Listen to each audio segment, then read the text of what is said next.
నమస్తే శివాబీ న్యూస్ కు స్వాగతం. నా పేరు శైలజ. ఈనాటి వార్తల్లోని ముఖ్యాంశాలు.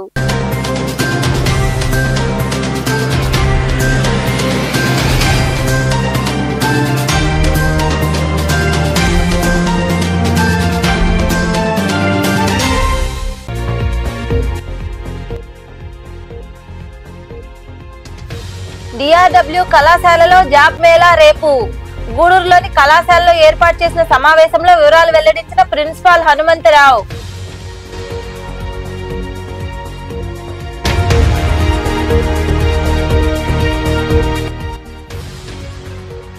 శ్రీకాళహస్తి పట్టణాన్ని సుందర నగరంగా తీర్చిదిద్దుతాం. శ్రీకాళహస్తీశ్వర స్వామిని దర్శించుకున్న అనంతరం మాట్లాడిన కేంద్ర మంత్రి డాక్టర్ పెమ్మసాని చంద్రశేఖర్.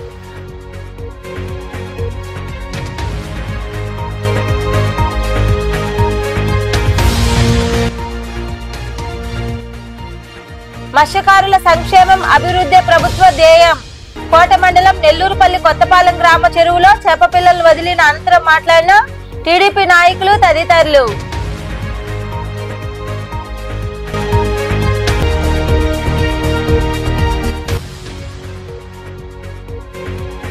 పూర్వ విద్యార్థుల చేయూత అభినందనీయం. కోటలోని షాదీ మంజిల్లో జరిగిన పూర్వ విద్యార్థుల సమ్మేళన కార్యక్రమంలో పాల్గొని అలనాటి ఉపాధ్యాయులను ఘనంగా సత్కరించిన పూర్వ విద్యార్థులు. ఈ నెల 21వ తేదీన డిఆర్డబ్ల్యూ కళాశాల ప్రాంగణంలో ఏపీ స్కిల్ డెవలప్మెంట్ కార్పొరేషన్ ఆధ్వర్యంలో ఎమ్మెల్యే పాసం సునీల్ కుమార్ సహకారంతో జాబ్ మేళా జరుగుతుందని కళాశాల ప్రిన్సిపల్ హనుమంతరావు తెలిపారు. గూడూరులోని కళాశాలలో ఆయన మాట్లాడుతూ ఈ అవకాశాన్ని నిరుద్యోగ యువత సద్వినియోగం చేసుకోవాలని సూచించారు. ఈ సమావేశంలో వైస్ ప్రిన్సిపాల్ గాయత్రి, ప్లేస్మెంట్ అధికారి శ్రీనివాస్ తదితరులు పాల్గొన్నారు. ఫిబ్రవరి 21వ తారీఖు శుక్రవారం నాడు Andhra Pradesh state skill development corporation వారి ఆధ్వర్యంలో మా కళాశాల యందు అనగా డిఆర్డబ్ల్యూ కళాశాల యందు జాబ్ మేళా నిర్వహించబడుతుంది. స్థానిక ఎమ్మెల్యే శ్రీ పాసం సునీల్ గారి సహకారంతో ఈ జాబ్ మేళా ఏర్పాటు చేయడం జరిగింది. ఇది వరుసగా రెండోసారి కళాశాల ప్రాంగణంలో ఈ జాబ్ మేళా ఏర్పాటు చేయడము. అందరూ ఈ కార్యక్రమంలో పాల్గొని నిరుద్యోగ యువత ఎవరైతే ఉన్నారో వాళ్ళందరూ ఈ కార్యక్రమంలో పాల్గొని ఉపాధి పొందే అవకాశాన్ని ఉపయోగించుకోవాల్సిందిగా విజ్ఞప్తి చేస్తున్నాము. ఏపీఎస్ఎస్డిసి వాళ్ళు ఇచ్చిన సమాచారం ప్రకారం ఏ కంపెనీలు ఆ రోజు జాబ్ మేళాలో పాల్గొంటున్నాయో కళాశాల ప్లేస్మెంట్ ఆఫీసర్ ముందుగా ఏపీఎస్ఎస్డిసి వాళ్ళకి మా కళాశాల ప్రాంగణం ఎంచుకున్నందుకు వాళ్ళకి మా కృతజ్ఞతలు. ఇది రెండవసారి మేము ఈ కార్యక్రమానికి వాళ్ళకి వెన్యూని ఇవ్వడము. ఈ పరంపర మరింత ముందుగా సాగిపోతుందని ఆశిస్తున్నాము. ముఖ్యంగా తిరుపతి జిల్లా నిరుద్యోగ యువకులు ఈ అవకాశాన్ని సద్వినియోగం చేసుకోవచ్చు. చాలా ముఖ్యమైన కంపెనీలు Intel, Bhargavi automobiles, Sriram chits, LIC corporation, green field మొదలగు కంపెనీలు వచ్చి ఇక్కడ నిరుద్యోగ యువతకి ఉద్యోగ అవకాశాలు కల్పించడానికి ఆసక్తి కనబరుస్తున్నారు. కనుక ఈ అవకాశాన్ని తిరుపతి జిల్లా వాళ్ళందరూ ఉపయోగించుకోవాల్సిందిగా కోరుతున్నాము. నిరుద్యోగ యువకులు ఆ రోజు పొద్దున 8:30 కల్లా కళాశాల ప్రాంగణానికి రావాల్సిందిగా కోరుతున్నాము. వారితో పాటు ఆధార్ కార్డు, వాళ్ళ అర్హత సంబంధించిన సర్టిఫికేట్లు తీసుకొని వస్తే ఇక్కడ ఏపీఎస్ఎస్డిసి వాలంటీర్లు, మా కళాశాల వాలంటీర్లు వాళ్ళతో రిజిస్ట్రేషన్ చేయించి తర్వాత జాబ్ మేళాని మొదలు పెడతారు. కాబట్టి ఈ సర్టిఫికేట్లని ఏపీఎస్ఎస్డిసి వాళ్ళు ఆధ్వర్యంలో జరిగే ఈ జాబ్ మేళా ప్రోగ్రామ్ కి నిరుద్యోగ యువకులు అందరూ వచ్చి ఈ సదవకాశాన్ని ఉపయోగించుకొని రాష్ట్ర ప్రభుత్వం ఏదైతే కోరుకుంటుందో నిరుద్యోగత తగ్గించాలి అని, అలాగే ప్రతి ఒక్కరూ జాబ్ తెచ్చుకోవాలని కోరుకుంటూ ఈ అవకాశాన్ని. మార్కెట్లో మిర్చికి 12,000 రూపాయల ధర ఉంటే కేవలం 7,000 మాత్రమే ఇస్తానని జీవో ఇచ్చింది నువ్వు కాదా జగన్ అంటూ ఏపీ మంత్రి అచ్చెన్నాయుడు ప్రశ్నించారు. గుంటూరు మార్కెట్ యార్డ్లో మిర్చి రైతులను మాజీ సీఎం వైఎస్ జగన్మోహన్ రెడ్డి పరామర్శించిన అనంతరం ప్రభుత్వంపై విమర్శలు చేయడంతో అచ్చెన్నాయుడు స్పందించారు.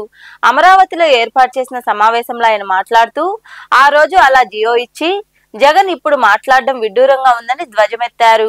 మాట్లాడితే ఒక విషయం చెప్తాడు. మేము ఉండేటప్పుడు 20,000 రూపాయలు ఉండేది, చంద్రబాబు నాయుడు వచ్చాక 13,000కి తగ్గిపోయిందని చెప్పి మాట్లాడుతున్నాడు. ఇది నేను సొంత కవిత్వం కాదు, ఇది ఆన్ రికార్డ్. ఏ డిపార్ట్మెంట్ దగ్గరైనా సరే రికార్డు ఉంటుంది. గత 10 సంవత్సరాలు మిర్చి ధరలను తీసుకున్నాను ఒకసారి. 2015-16 నుంచి 2024-25 వరకు ఏ సంవత్సరం ఎంత ధర మిర్చికి ఉందని అన్ని సంవత్సరాలు చూస్తే మాక్సిమం 11,000 నుంచి 13,600 వరకు ఉంది. 2 సంవత్సరాలు 2022, 23, 23, 24 ఒక సంవత్సరం 20,500, ఒక సంవత్సరం 20,000 ఉంది. ఇది నేను ఏదో 13,000 ఉంది, 14,000 ఉంది, రైతుకి ఇప్పుడు ఇచ్చేస్తున్నామని చెప్పి నేను ప్రభుత్వం తరపున చెప్పడానికి సిద్ధంగా లేను. ఈ రోజు మిర్చి రైతు ఇబ్బందుల్లో ఉన్నాడు. ఎందుకంటే ఆ రోజుకి ఈ రోజుకి పెట్టుబడులు పెరిగాయి, పెస్టిసైడ్స్ రేట్స్ అన్ని పెరిగాయి, కూలీల రేట్లు పెరిగాయి. ఇబ్బందులు ఉన్నటువంటి విషయం కూడా ఈ రోజు మేము గ్రహించాం. నీలాగా చేతులు కొట్టుకొని ముడుచుకోను, నీలాగా ఎవరో పేపర్ మీద రాస్తే చదవడం ఈ ప్రభుత్వానికి, ఈ ప్రభుత్వంలో ఉన్నటువంటి మాకు అవసరం లేదని చెప్పి తెలియజేస్తున్నాం. ఎంత తెలివైన వాడంటే జ్ఞానమున్న ఏ వ్యక్తి కూడా చేయడు. ఒక దంపుడు ఉపన్యాసం ఇచ్చావు కదా జగన్మోహన్ రెడ్డి, దీని ఒక్కదానికి నువ్వు ఆన్సర్ చెప్పు. ప్రభుత్వం మద్దతు ధర ఎప్పుడు ప్రకటిస్తుంది? మార్కెట్ లో ధర తక్కువ ఉంటే ప్రభుత్వం మద్దతు ధర ప్రకటించి ప్రభుత్వం వెంటనే ఇంటర్వ్యూన్ అయి కొంత డబ్బులు పెట్టి ప్రభుత్వం కొన్నప్పుడే మనం మాట్లాడాలి. ఎంత తెలివైన వాడంటే 9/1/2020 సంవత్సరం. ఇంకా అబద్ధం చెప్తే నేనేం చెప్పలేను. ఆ రోజుకి ఈ పెద్ద మనిషి ముఖ్యమంత్రి అని నేను అనుకుంటున్నాను. ఆ రోజు అగ్రికల్చర్ డిపార్ట్మెంట్ నుంచి, మార్కెట్ యార్డ్ డిపార్ట్మెంట్ నుంచి ఒక జీవో రిలీజ్ చేశారు. ఆ రోజు మధుసూదన్ రెడ్డి గారు స్పెషల్ చీఫ్ సెక్రటరీగా ఉన్నారు. ఆ రోజు రెడ్ సిల్లీకి ఈ పెద్ద మనిషి మార్కెట్ రేట్ ఎంత ఇచ్చాడంటే 7,000 రూపాయలు ఇచ్చాడు. ఈ పెద్ద మనిషి 7,000 రూపాయలు మార్కెట్ రేటు జీవో రిలీజ్ చేసిన నాటికి గుంటూరు మార్కెట్ యార్డ్ లో రేటు 12,000 రూపాయలు ఉంది. ఇటువంటి పిచ్చి పనులు నువ్వు చేసి, ఇటువంటి దారుణాలు చేసి ఈ రోజు రైతు మీద గగ్గోలు పెడుతుంటే ఎవడు నమ్ముతాడని చెప్పి నేను తెలియజేస్తున్నాను. సుమారు 45 ఏళ్ల తరువాత తోటి విద్యార్థులందరూ కలిశారు. అలనాటి తీపి గురుతులు నెమరు వేసుకున్నారు. కోట పట్టణంలోని ఏవీకేఆర్ జెడ్పీ ఉన్నత పాఠశాలలో పూర్వ విద్యార్థుల ఆత్మీయ సమ్మేళనం ఘనంగా జరిగింది. కోట పట్టణంలోని ఏవీకేఆర్ జెడ్పీ ఉన్నత పాఠశాలలో 1980-81లో 10వ తరగతి చదువుకున్న పూర్వ విద్యార్థుల ఆత్మీయ సమావేశం స్థానిక షాదీ మంజిల్లో ఘనంగా జరిగింది. చదువుల అనంతరం వివిధ ప్రాంతాల్లో స్థిరపడ్డ వారందరూ వచ్చి ఒకరికొకరు కలుసుకుని మధుర జ్ఞాపకాలు గుర్తు చేసుకుంటూ సంతోషంగా గడిపారు. పాఠశాలలో వాకింగ్ ట్రాక్, సేద తీరేందుకు సిమెంట్ బల్లలు, క్రీడా ప్రాంగణానికి అవసరమైన పలు వసతులు వారు సమకూర్చారు. వారి బ్యాచ్ కు గుర్తుగా పాఠశాల చుట్టూ మొక్కలు నాటారు. 1980లో పనిచేసిన ఉపాధ్యాయులను ఆహ్వానించి ఘనంగా సత్కరించారు. ఈ కార్యక్రమంలో వల్లం సురేంద్రబాబు, ఎల్వి రమణాబాబు, సుబ్రహ్మణ్యం, గణపతి చంద్రప్రసాద్ నాయుడు, సురేంద్రనాథ్ రెడ్డి, పల్లం కృష్ణయ్య, విజయభాస్కర్ రెడ్డి, కర్లపూడి శ్రీనివాసులు, దువ్వూరు రామరాఘవరెడ్డి తదితరులు పాల్గొన్నారు. నారా చంద్రబాబు నాయుడు పాలనలో వలసపోయిన వాళ్ళం వైఎస్ జగన్ పాలనలో తిరిగి వచ్చామని రైతులు చెప్తున్నారని మాజీ మంత్రి విడుదల రజని అన్నారు. చిలకలూరుపేటలో ఆమె మాట్లాడుతూ గత 9 నెలల పాలనలో రైతులు తమ సమస్యలను జగనన్నకు చెప్పుకుంటున్నారని తెలిపారు. ప్రతిపక్ష నేత భద్రతా వైఫల్యంపై పోలీసు అధికారులు సమాధానం చెప్పాలని వైకాపా డిమాండ్ చేస్తోందని ఆమె పేర్కొన్నారు. శ్రీ వైఎస్ జగన్మోహన్ రెడ్డి గారు ఏషియాలోని ద సెకండ్ లార్జెస్ట్ మార్కెట్ యార్డ్గా పేరొందినటువంటి మన గుంటూరు జిల్లా మార్కెట్ యార్డ్కి వచ్చి అక్కడున్నటువంటి వేల మంది రైతులు ఈ రోజున వాళ్ళ యొక్క గోడు వినిపించుకుందామని, జగన్మోహన్ రెడ్డి గారిని కలుద్దామని చెప్పి అక్కడికి వచ్చినటువంటి రైతులు వారి యొక్క బాధ తెలియజేసుకుంటూ, జగనన్న ప్రభుత్వం అప్పుడు మేము ఇంతో అంతో వలసపోయిన వాళ్ళం కూడా వెనక్కొచ్చి వ్యవసాయం చేసుకొని ఏదో ఒక పంట పండించుకొని మేము సంతోషంగా ఉన్నాం. ఈ 9 నెలల నుంచి వాళ్ళకు ఉన్నటువంటి దుస్థితిని వాళ్ళు జగన్మోహన్ రెడ్డి గారికి ఎక్స్ప్రెస్ చేస్తూ వాళ్లకు జరుగుతున్నటువంటి నష్టం గురించి వాళ్ళు చెప్పుకుంటూ ఉంటే, మరి ఒకవైపున రైతన్నలు వాళ్ళ సమస్యలు చెప్పుకొని, గతంలో జగనన్న ప్రభుత్వం ఉన్నప్పుడు రైతు భరోసా కేంద్రాలు పనిచేశాయి. విక్రయం నుంచి, విత్తనం నుంచి విక్రయం వరకు కూడా మరి అలాంటి ఫెసిలిటీస్ ఒక సిస్టమ్ని తీసుకొచ్చి అవకాశాలు కల్పించి రైతుకు చేదోడుగా వాదోడుగా ఉన్నటువంటి జగనన్న ప్రభుత్వాన్ని కొనియాడుతూ ఈ రోజు ఉన్నటువంటి వాళ్ళ కన్నీటి గాథల్ని ఈరోజు జగన్మోహన్ రెడ్డి గారితో చెప్పుకుంటూ ఉంటే, మరి ఈ కార్యక్రమాన్ని ముందుగానే ఇదొక ప్లాన్ చేసి ఈ కార్యక్రమం గురించి ఇక్కడ ఉన్నటువంటి ఆఫీసర్స్ అందరు నోటీసులు కూడా పెట్టి జగన్మోహన్ రెడ్డి గారు రైతులకు అండగా ఉండి వారి యొక్క బాధను ప్రభుత్వం దృష్టికి తీసుకువెళ్ళాలి. ప్రజలు సమస్యల్లో ఉంటే ఒక ప్రతిపక్ష నాయకుడిగా ఈరోజు జగన్మోహన్ రెడ్డి గారు గుంటూరుకు వస్తే ఏం జరిగిందండి చూస్తున్నారు మీరందరూ. పోలీసుల బాధ్యత ఏంటండి? కాన్స్టిట్యూషన్ పద్ధతిలో కూడా వాళ్ళు పనిచేయాల్సినటువంటి అవసరం పోలీసులది. ఈరోజు కేవలం ఒక టీడీపీ పార్టీ కోసం పనిచేస్తున్నట్టుగా వాళ్ళ యొక్క వైఖరి ఈరోజు మనకు అర్థమైంది. ఈ రోజున ఒక ఎక్స్ చీఫ్ మినిస్టరు దాదాపు 40% కన్నా ఓట్ షేర్ ఉండి ఒక ప్రజాదరణ కలిగినటువంటి అత్యంత ప్రజాదరణ కలిగి ఉన్నటువంటి నాయకుడు ఒక పెద్ద పార్టీని రిప్రజెంట్ చేస్తూ ఈ రోజున గుంటూరుకు వస్తే కనీసము వారి యొక్క Z+ కేటగిరీ సెక్యూరిటీ అంటే ఏదైతే ఒక ప్రైవేట్ సెక్యూరిటీ అతనికి సంబంధించినటువంటి ఒక ఫిజికల్ సెక్యూరిటీ ఏదైతే పోలీసులు మినిమం ఇవ్వాల్సినటువంటి అవసరం బాధ్యత ఉందో అది కూడా ఈరోజు ఇయ్యనటువంటి పరిస్థితి. శ్రీకాళహస్తి పట్టణాన్ని సుందర నగరంగా తీర్చిదిద్దేందుకు కృషి చేస్తున్నట్లు కేంద్ర గ్రామీణాభివృద్ధి కమ్యూనికేషన్ శాఖ సహాయక మంత్రి పెమ్మసాని చంద్రశేఖర్ తెలిపారు. శ్రీకాళహస్తిలో కొలువై ఉన్న వాయులింగేశ్వర క్షేత్రంలో ఆయన శ్రీకాళహస్తీశ్వరుని దర్శించుకున్నాడు.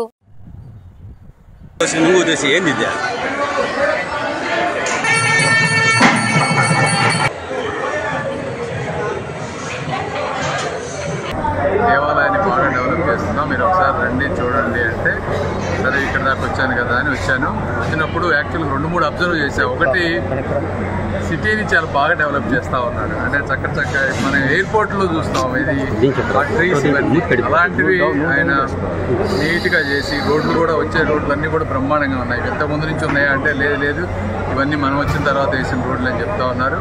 అదేవిధంగా దేవాలయంలో చూస్తే ఇంతకుముందు ఎప్పుడు కూడా టెంపరీ లైట్స్ ఉండే వాటన్నిటినీ కూడా పర్మనెంట్ లైట్స్ చేయటం ఒక విజన్ తోటి ఒక ప్యాషన్ తోటి ఇక్కడ ఉన్న వాళ్ళందరూ సుధీర్ గారు ముఖ్యంగా చేస్తూ ఉన్నారు. వాళ్ళందరికీ కూడా ధన్యవాదాలు. దేవుడి దగ్గర మంచి దర్శనం. చిలుకూరు బాలాజీ దేవాలయం పూజారి రంగరాజన్ పై దాడి జరిగిన విషయం విదితమే.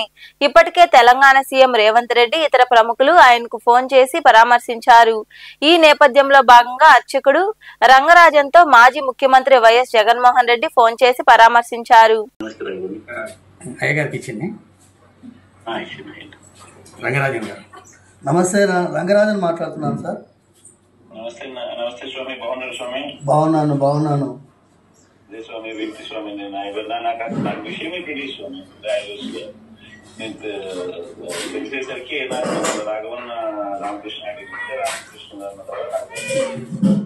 చాలా భయంకరమైనటువంటి ఒక ఘట్టం అండి. లాస్ట్ మొన్న ఫ్రైడే కంటే ముందు ఫ్రైడే జరిగింది, 7th February నాడు.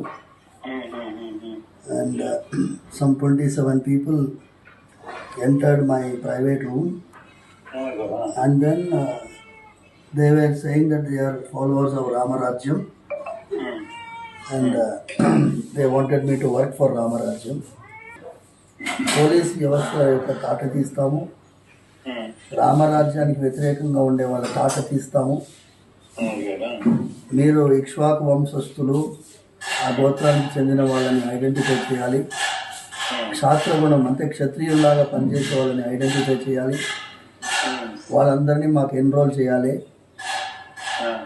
దానికి కావాల్సిన వనరులు వైశ్య గుణం ఉన్నవాళ్ళు అంటే బిగ్ ఇండస్ట్రియలిస్ట్, బిజినెస్ పీపుల్ వాళ్ళని ఐడెంటిఫై చేయాలి.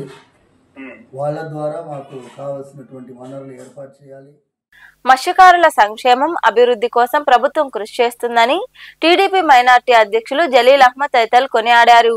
కోట మండలంలోని నెల్లూరుపల్లి కొత్తపాలెంలో ఉన్న పెన్నక్క చెరువులో నాయకులు అధికారులు కలిసి చేప పిల్లలను వదిలారు. కోట మండలంలోని నెల్లూరుపల్లి కొత్తపాలెం గ్రామంలో ఉన్న పెన్నక్క చెరువులో ప్రధానమంత్రి యోజన పథకం ద్వారా 12 లక్షల చేప పిల్లలను టీడీపీ నాయకులు, అధికారులు తదితరులు వదిలారు. ఈ కార్యక్రమాన్ని వారు ఆర్భాటంగా నిర్వహించారు. ఈ సందర్భంగా టీడీపీ జిల్లా మైనార్టీ అధ్యక్షులు జలీల్ అహ్మద్ తదితరులు మాట్లాడుతూ మత్స్యకారుల జీవనోపాధి పెంపొందించేందుకు ప్రభుత్వం ఎంతో కృషి చేస్తోందన్నారు. గతంలో జీవో నెంబరు 2017 ద్వారా చెరువులను వేలంలో దక్కించుకునేవారని, ప్రస్తుత ప్రభుత్వం ఆ జీవోను రద్దు చేసి సొసైటీలకు అప్పగించడం జరిగిందని తెలిపారు. దీని ద్వారా గ్రామంలోని 270 గిరిజన కుటుంబాలకు జీవనోపాధి లభిస్తుందని వారు వివరించారు. ఈ శుభోదయంలో నెల్లూరుపల్లి కొత్తపాలెం పెన్న చెరువుకి మంచి కళ వచ్చింది. అదేవిధంగా గత ప్రభుత్వంలో 217 జీవో పెట్టి ఈ చెరువుని ఎస్టీలకి లేకుండా కంప్లీట్ యాక్షన్ పెట్టేసి ఆపేసారట్నే కోర్టుకు పోయి కోర్టులోనే నడుస్తా ఉండింది. ఈ గవర్నమెంట్ ఎలక్షన్ మేనిఫెస్టోలోనే చెప్పింది ఏమని, ఇదొకట మన గవర్నమెంట్ వస్తే 217 జీవోని రద్దు చేసి సొసైటీకి హ్యాండ్ ఓవర్ చేస్తాం చెరువునని. అదేవిధంగా జీవోని రద్దు చేశారు, సొసైటీకి హ్యాండ్ ఓవర్ చేశారు, ఎస్టీలకి జీవనోపాధి బాగా కల్పించే విధంగా చేశారు. అదేవిధంగా అందులో భాగంగానే ఈరోజు పెన్నక చెరువుకి ఉచితంగా 12 లక్షల చేప పిల్లల్ని గవర్నమెంట్ ఎన్డీఏ కూటమి తరఫున రిలీజ్ చేశారు.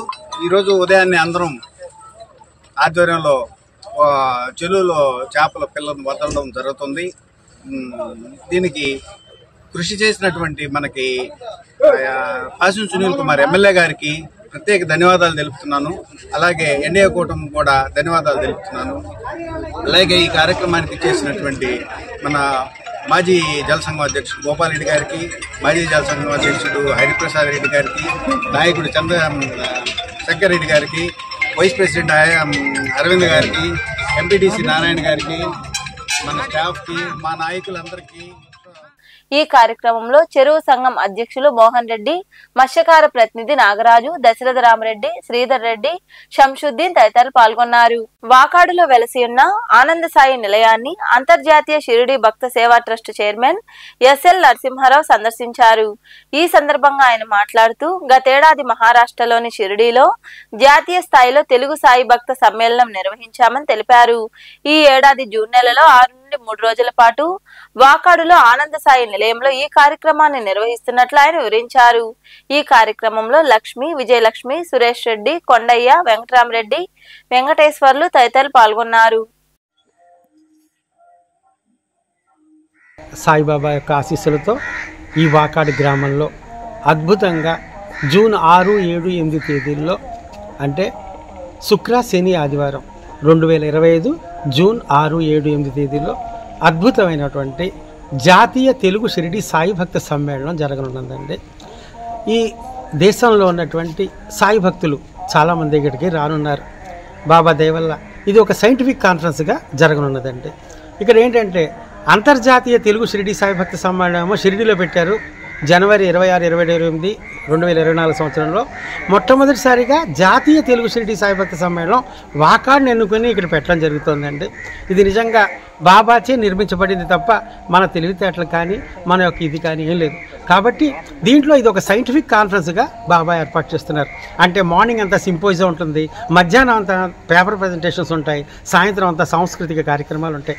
కాబట్టి ఇక్కడ ఏంటంటే ఇది ప్రపంచంలోనే మొట్టమొదటిసారిగా ఇంటర్నేషనల్గా షిరిడిలో పెట్టారు, జాతీయ పరంగా వాకాడులో పెడుతున్నారు.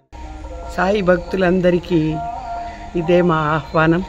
వాకాడు ఆనంద సాయి సేవా నిలయంలో జాతీయ స్థాయిలో బాబా భక్తుల సమ్మేళనం నిర్వహించడం చాలా సంతోషదాయకం.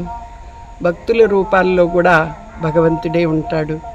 ఈ కార్యక్రమాన్ని మనం ఆనందంగా జరుపుకుందాం. అందరూ రిజిస్టర్ చేసుకోండి.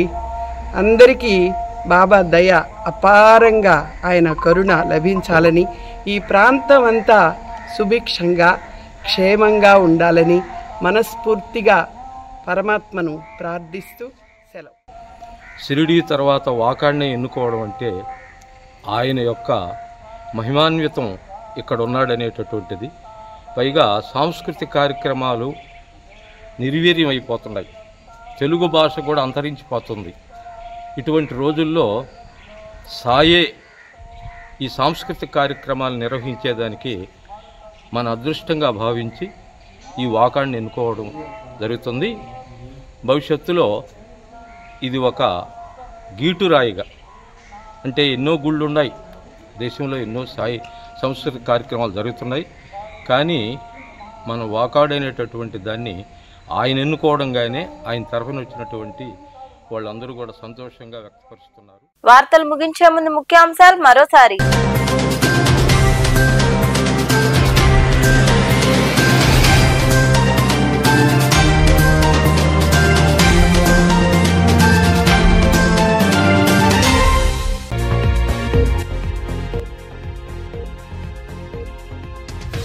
డిఆర్డబ్ల్యూ కళాశాలలో జాబ్ మేళా రేపు గూడూరులోని కళాశాలలో ఏర్పాటు చేసిన సమావేశంలో వివరాలు వెల్లడించిన ప్రిన్సిపాల్ హనుమంతరావు.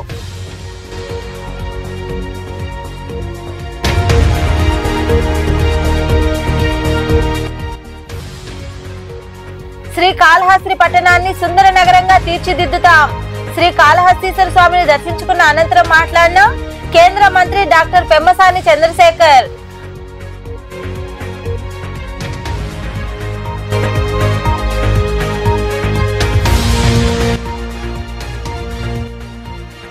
మత్స్యకారుల సంక్షేమం అభివృద్ధి ప్రభుత్వ ధ్యేయం.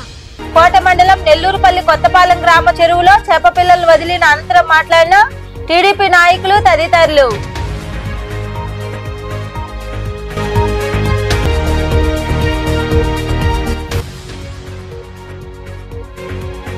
పూర్వ విద్యార్థుల చేయూత అభినందనీయం. కోటలోని షాదీ మంజిల్లో జరిగిన పూర్వ విద్యార్థుల సమ్మేళన కార్యక్రమంలో పాల్గొని అలనాటి ఉపాధ్యాయులను ఘనంగా సత్కరించిన పూర్వ విద్యార్థులు.